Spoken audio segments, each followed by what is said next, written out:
Hello दोस्तों, अस्सलाम वालेकुम। उम्मीद है आप सब ठीक होंगे। आज का जो हमारा लेक्चर है वो पार्ट 3 का है। जैसे कि आपको पता है, मैंने बॉटनी मोस्ट इम्पॉर्टेंट क्वेश्चंस के हवाले से एक सीरीज़ शुरू की हुई है, जिसका एक लेक्चर आज रखा हूँ और एक जो है वो नेक्स्ट होगा। उसके बाद फिर जो है मेरे पास जो भी पास्ट पेपर्स पड़े हैं वो मैं जो है आपके साथ शेयर करता जाऊँगा। हो सकता है आपकी जो सेंट पब्लिक सर्विस कमीशन के लेक्चर बॉटनी की जो टेस्ट हो, वो पॉसिबिलिटी ये है कि भाई जनवरी में शायद हो जाए। अगर जनवरी में नहीं होती तो ये कुछ जो है वो डिले हो जाएगा। और मैं आपको बताता चलूँ, जितना भी आपका टाइम डिले होता है इतना आपका फ़ायदा है। ऐसा ना करें बस, यानी कि टेस्ट नहीं होती तो आप जो सब कुछ जो है वो छोड़ देते हैं। ठीक है, तो आप पढ़ते रहें।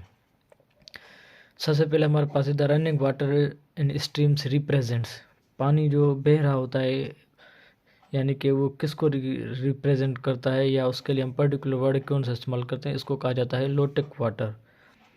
और अगर हम यानी कि जो खड़ा हुआ है पानी, तो उनके लिए जब हम इस्तेमाल करते हैं वर्ड, तो वो होता है लेंटेक वाटर, यानी कि ठीक है ना, ये रनिंग वाटर के लिए और ये जो है वो स्टैंडिंग वाटर के लिए। ठीक है, तो यहाँ पे वर्ड है lotic water.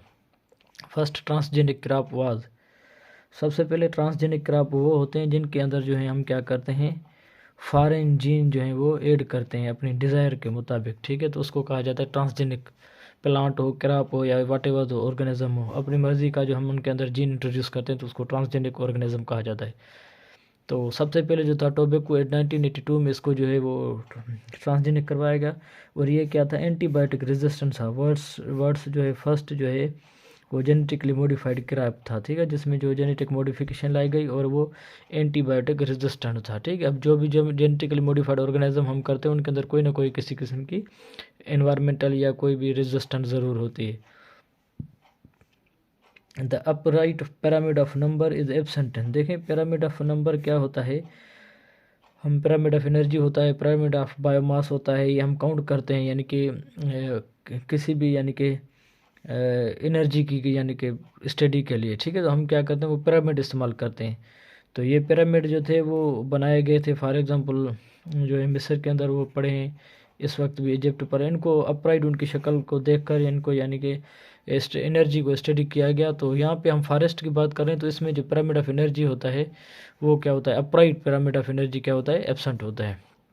Theory of use and disuse was put forward bye, यानी कि ये थ्योरी के जो कुछ ऑर्गेनिज्म होते हैं, कुछ अगर वो आर्गन यूज़ करते हैं तो वो एक्सटेंड भी हो जाते हैं, बढ़ भी जाते हैं, फंक्शनल हो जाते हैं। अगर डिसयूज़ करते हैं तो वो क्या हो जाते हैं, नॉन फंक्शनल हो जाते हैं और कमिंग जनरेशन में नहीं होते। तो इनके बारे में लामार्क ने बताया था। Which is shortest phase and cell cycle. देखें, सेल साइकिल के अंदर हमें पता है कि एक जो होता है इंटरफेस होता है, इंटरफेस के अंदर फिर G1 फेस होता है, S फेस होता है, फिर G2 फेस होता है। ठीक है, तो यहाँ पे कह रहा है कि भाई माइटोटिक फेस, G2 के बाद जो भी फेस होता है वो माइटोटिक फेस होता है। इट टेक्स ओनली 2 आवर्स, यानी कि ये सबसे शॉर्टेस्ट जो होता है वो माइटोटिक फेस होता है, 2 आवर्स में यानी कि पूरा हो जाता है। बाकी टाइम पीरियड जो होते हैं बकाया लाइफ साइकिल लेके जाती है। The first transgenic animal was, वहाँ पे हमने पढ़ा था फर्स्ट ट्रांसजेनिक क्रॉप, और यहाँ पे क्या फर्स्ट ट्रांसजेनिक एनिमल, तो वो क्या था, माउस था 1989 के अंदर। और फ्रूट फ्लाइज भी यानी कि उनके साथ ही थी जिनके अंदर जेनेटिक मॉडिफिकेशन लाई गई थी। ठीक है, the gene antifreeze has been transferred from, antifreeze यानी कि क्या होता है, ये फिश के अंदर होता है। क्योंकि अगर आप देखें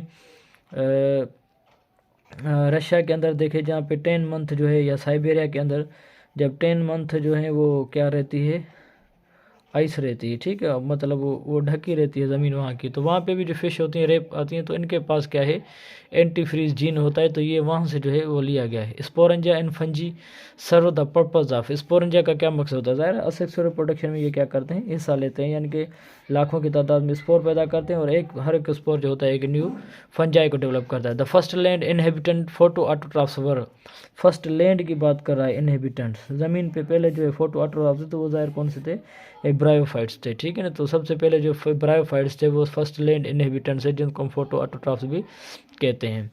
ठीक है, उसके बाद है viruses are composed of nucleic acid, यानी and enable them to act as, यानी कि ये न्यूक्लिक एसिड के बने होते हैं। और जो इन्हें ओब्लिगेट पैरासाइट वो होता है जो कम्प्लीटली अपने जो है वो होस्ट पे डिपेंडेंट हो, ठीक है। होस्ट के बाद उसकी कोई जो है वो अपनी कोई मतलब एग्जिस्टेंस खास ना हो, इसकी वजह से हम इसको लिविंग और नॉन लिविंग में भी काउंट करते हैं। जब होस्ट में होता है तो लिविंग होता है, जब इन्वायरमेंट में होता है तो ये नॉन लिविंग होता है। तो ये ऑब्लिगेट पैरासाइट होते हैं जो कम्प्लीटली, और कुछ ऐसे होते हैं जिसको कहा जाता है फैकल्टेटिव पैरासाइट। फैकल्टेटिव वो ये होते हैं कि पार्शियली अपने होस्ट पे डिपेंड करते हैं, पार्शियली खुद खाना बनाते हैं। The explant can be derived from, जो एक्सप्लांट होता है वो कहाँ से है, आप रीव से भी कर सकते हैं, रूट से भी, पोलन से भी, बड से भी, ऑल ऑफ दिस, मतलब इन सब से आप जो है वो एक एक्सप्लांट जो है वो ड्राइव कर सकते हैं। The secondary metabolites can be termed as, ज़ाहिर ये केमिकल अफेंस थोड़ा इस्तेमाल करते हैं हम, सेकेंडरी मेटाबोलाइट्स यानी कि केमिकल, ये एक अफेंस होता है। Who is the father of ecology, ecology का जो फादर है वो कौन है,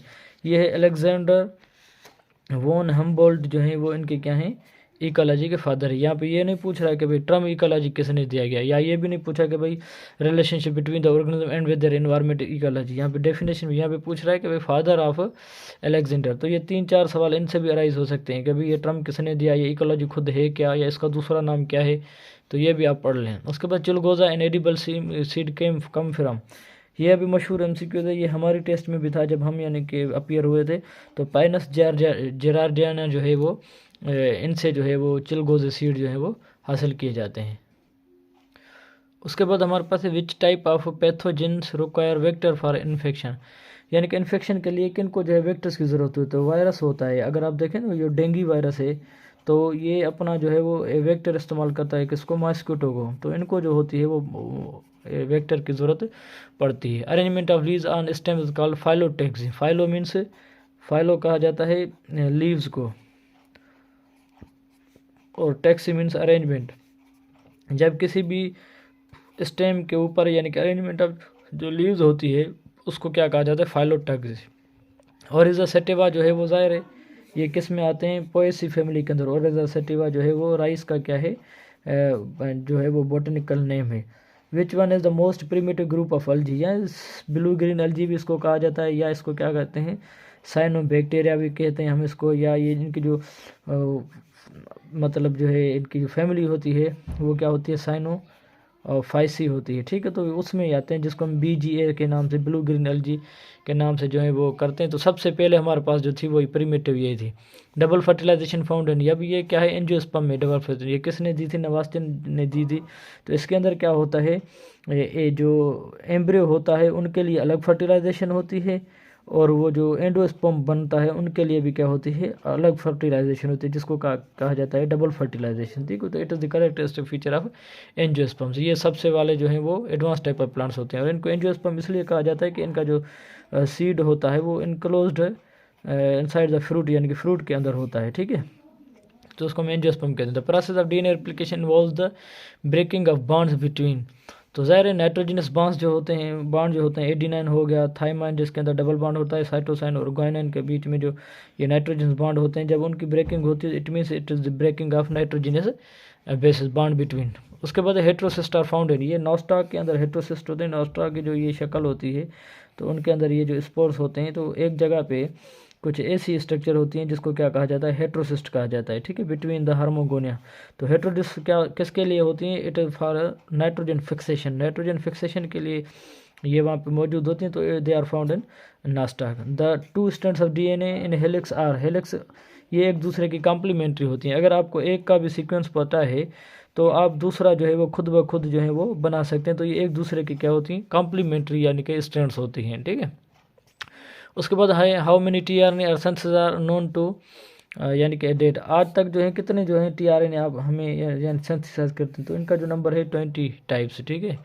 DNA library is a collection of, DNA library हम क्यों बनाते हैं, it is a collection of clone DNA। हमारे पास जो भी जीन ऑफ इंटरेस्ट होता है, जीन ऑफ इंटरेस्ट होता है, उनकी कापी हम यानी कि ले ऑब्टेन करके उसी कापी को किसी ऑर्गेनिज्म के DNA में यानी कि डालकर या प्लाज्मिड में डालकर उनका जो है हमें क्या करते हैं, यानी कि एक जीन लाइब्रेरी बनाते हैं, DNA लाइब्रेरी बनाते हैं। जब भी हमें किसी चीज़ की ज़रूरत हो तो वहाँ से हम वो जीन पर्टिकुलर ले सकते हैं, चाहे कि वो जीन जो है वो फॉर द क्या हो कि भाई हमारे पास इंसुलिन के लिए हो या किसी स्पेशल प्रोटीन के लिए हो, किसी और चीज़ के लिए हो, तो हम वहाँ से इजीली जो है वो ले सकते हैं। The nature's cleaners are decompose हो जा रहे, तो इसको हम क्या कहते हैं, इनमें स्कैवेंजर्स भी आ जाते हैं, कुछ और ऑर्गेनिज्म भी। तो ये हमारे नेचर क्लीनर्स हैं। अगर ये ना होते तो हमारे जो भी ये इन्वायरमेंट हो सारा का सारा क्या हो जाता, ख़राब हो जाता। जो भी हम चीज़ रखते तो उनको महीनों या सालों लग जाते उनको, यानी कि ख़राब होने तक या ख़त्म होने तक। तो इसलिए इनको हम क्या कहते हैं, नेचर्स क्लीनर कहते हैं, डीकम्पोजर्स को। तो इसमें होता क्या है, ज़ाहिर बैक्टीरिया और fungi. The process of translation decodes the information in mRNA leading to the synthesis of ज़ाहिरा। जब वो mRNA के अंदर जो मैसेज होता है उनको जब फॉर एग्जांपल tRNA एंटीकोडान की वजह से जब रीड करता है, तो असल में क्या होते हैं, पॉलीपेप्टाइड्स चेन बनती हैं। पॉलीपेप्टाइड्स चेन बनती है जब अमीनो एसिड आपस में मिलते हैं। ज़ाहिर अमीनो एसिड मिलते हैं तो फिर क्या बनता है, पॉलीपेप्टाइड प्रोटीन बनता है। तो ये इनके पास क्या होती है, for the synthesis of polypeptides chain के लिए इन्फॉर्मेशन होती है।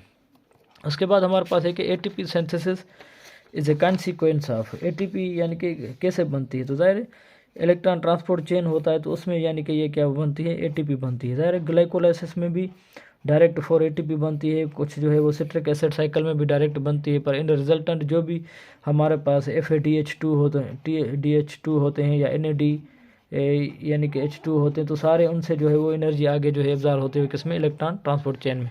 उसके बाद fungi producing 8 spores in sac called, यानी कि उसको क्या कहा जाता है, एस्कोमेट्स कहा जाता है, जो यानी कि 8 स्पोर अपने अंदर डेवलप करते हैं, तो उसको हम क्या कहते हैं, एस्कोमेट्स। ठीक है, तो आज के लिए इतने काफ़ी, इंशाल्लाह दुआ में याद रखिएगा। शुक्रिया।